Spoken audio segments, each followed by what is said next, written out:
siapa bilang Jokowi tidak punya pengalaman? Dia kan gubernur DKI, pengalamannya dari wali kota Solo. Tapi jangan tiba-tiba karena dia terkena Jakarta, tiba-tiba dicalonkan presiden, bisa hancur negeri. Biarlah dulu dia fokus sebagai gubernur DKI. Jangan tiba-tiba dicampur aduk. Nanti negeri ini tidak punya nilai. Nanti ini kacau negeri ini. Pekerjaannya belum tuntas, semuanya belum ada yang saya bilang baik. Karena apa? Saya melihat dari janji-janjinya. Pertama janjinya kalau tidak salah sekitar yang lalu mau ngurusin banjir, macet. Tapi itu belum terlaksana, tapi sudah pindah. Terus terang kalau menurut saya sendiri sih saya kurang setuju, Mas. Alasannya apa? Ya kalau menurut saya Jokowi masih perlu membuktikan lagi konsistensinya dalam menjalankan pemerintahan. Karena menurut saya sih masih terlalu cepat untuk menjadi calon presiden di 2014 ini. Kalau saya sendiri kurang setuju ya, karena seharusnya Jokowi itu masih harus menjalankan proyek-proyeknya dia yang harus dijalankan di Jakarta, kayak misalnya pembangunan monorail untuk Jakarta, dan juga masalah-masalah di Jakarta kan masih banyak nih yang belum diatasi, seperti kayak masalah di busway, kendaraan umum gitu kan. Enggak, aku nggak setuju. Kenapa? Soalnya Jakartanya aja belum bener, belum tertata, kayak misalnya busway nggak bener, atau misalnya monorail mau dibangun ini kan belum bener ya Mas, terus sudah mau naik pangkat lagi, baiknya Jakarta dulu baru nanti jadi presiden.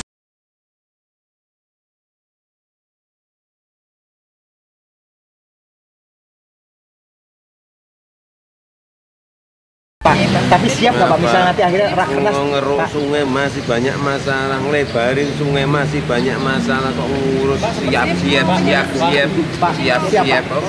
Jadi mau menyelesaikan ini siap atau kalau misalnya nanti akhirnya diputuskan dalam rakernas Joko Widodo sebagai calon presiden dari PDIP kalau misalnya seandainya ngomong seneng misalnya kalau nantilah nanti semuanya ke rakernas sana, semuanya ke rakernas.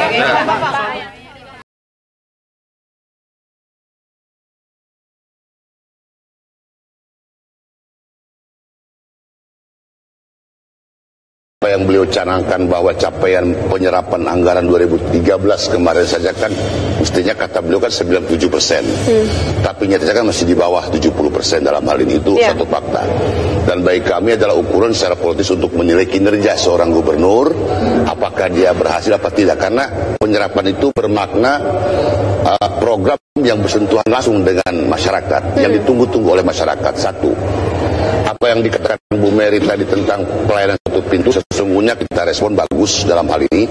Cuman kemudian juga jangan timbul persoalan ketika kita dikagetkan dengan apa yang disebut lelang tentang busway Karatan itu, kan begitu loh. Ya betul. Ini masalah yang sampai saat ini juga masih belum selesai begitu ya. Ada permen proyek di sana. Ini kan menyisakan PR-PR yang perlu kita juga mintalah ke Pak Jokowi agar juga jangan beliau lalu pergi menjadi capres sementara persoalan-persoalan masih menyisakan PR di Jakarta itu.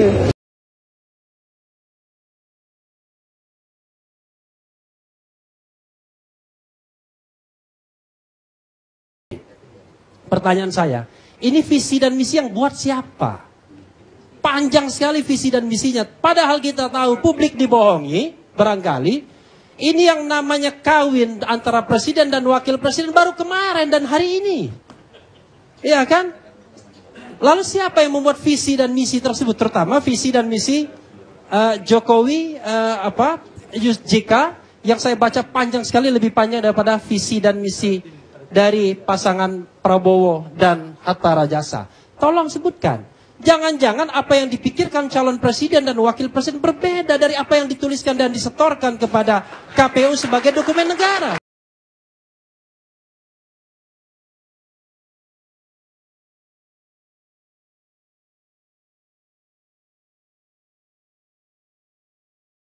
Katanya saya tidak ingin menyelesaikan 5 tahun. Diisukan itu. Untuk apa? Untuk agar masyarakat ragu. Oleh sebab itu, pada kesempatan yang baik ini saya sampaikan bahwa Jokowi dan Basuki komit untuk memperbaiki DKI dalam 5 tahun. Komit untuk memperbaiki DKI. Komit untuk memperbaiki DKI dalam 5 tahun. Bapak maju tidak tahun depan, kira-kira begitu Pak pertanyaannya Pak. Sekarang ini saya mau fokus dulu bekerja, ngurusi masalah rusun,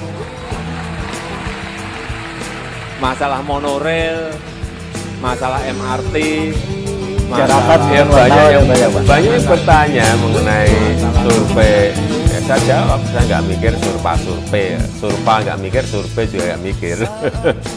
Tanya lagi mulai capres, saya juga nggak mikir, capres nggak mikir. Sekarang ngurus birokrasi, ngurus masa kaki 5, ngurus masa banjir, mau berapa pun nggak pernah mikir dan nggak akan saya pikir.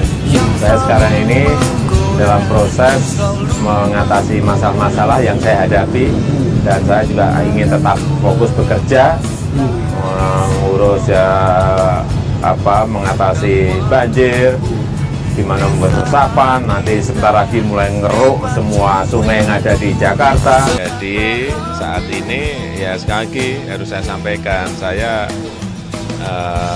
ingin tetap konsentrasi ngurusin rusun, ngurusin macet, ngurusin banjir, ngurusin ngeruk kali, ngurusin kampung deret, ngurusin gitu-gitu aja lah. Saya nggak mau diganggu, dipengaruhi, direcokin dengan hal yang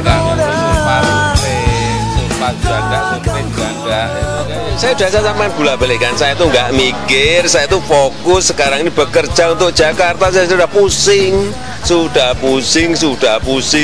meloncat sana, meloncat sini, itu nggak mikir. Jika Jokowi ternyata dicalonkan dari PDI Perjuangan sebagai calon presiden, bagaimana tanggapan Anda? Apakah Anda akan memilih Jokowi sebagai presiden atau tidak?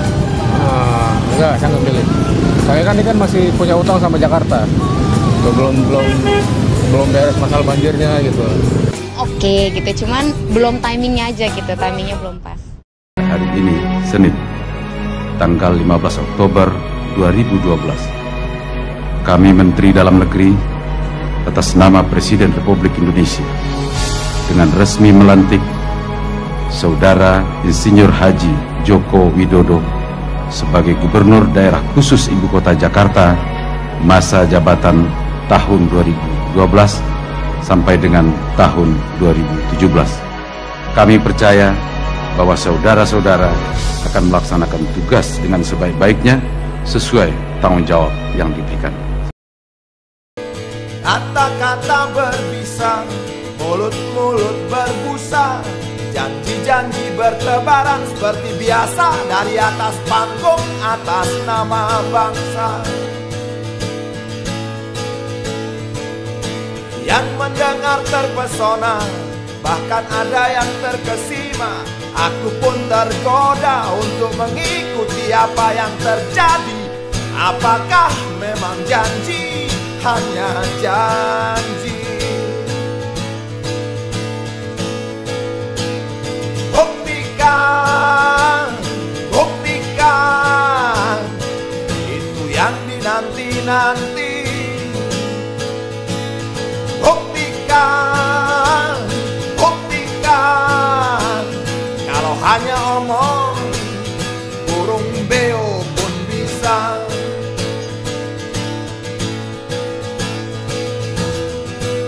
Kita hidup sering terancam, tak ada jaminan keselamatan.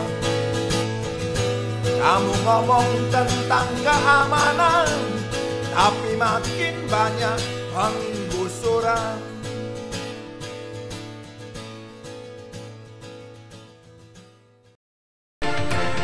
Tapi yang paling menarik dari semua itu ternyata mantan presiden kita yang keempat, almarhum Kiai Haji Abdurrahman Wahid, pernah mengatakan bahwa yang layak menjadi pemimpin di negara ini adalah Prabowo Subianto. Menurut Gus Dur, mana yang kira-kira akan dipilih oleh rakyat dan diterima oleh rakyat Indonesia? Kalau orang yang paling ikhlas kepada rakyat Indonesia itu Prabowo. Ikhlasnya seperti apa, Gus? Ya banyak lah. Yang dia bikin itu menunjukkan betapa dia ikhlas betul kepada rakyat Indonesia. Yang lain tidak ikhlas? Ya nggak tahu ya. Itu tadi pemirsa, ternyata Kiai Haji Abdurrahman Wahid mendukung Prabowo. Itu kita wawancara tahun 2009 tuh, Mas Tanto. Ternyata Kiai besar Abdurrahman Wahid mendukung Prabowo. Ya kalau mau fair ya, saya bangga, saya bahagia seorang bapak bangsa seperti Gus Dur itu sudah bisa melakukan penerawangan dan dia tidak serta-merta menyebut satu nama. Artinya bahwa diberikan 4 opsi nama tokoh-tokoh besar dan dia dengan cepat tanpa berpikir ya. Karena kalau orang berpikir lama, berarti kan ada rekayasa di otaknya. Tapi ini kan langsung saja, dan nama yang disebut adalah Prabowo. Kata-kata berbisa, mulut-mulut berbusa, janji-janji berhamburan, seolah-olah kami ini bodoh, tak mengerti apa-apa. Seolah-olah kami ini anak kecil yang bisa kau bohongi sesuka hatimu. Buktikan, buktikan, itu yang dinanti-nanti.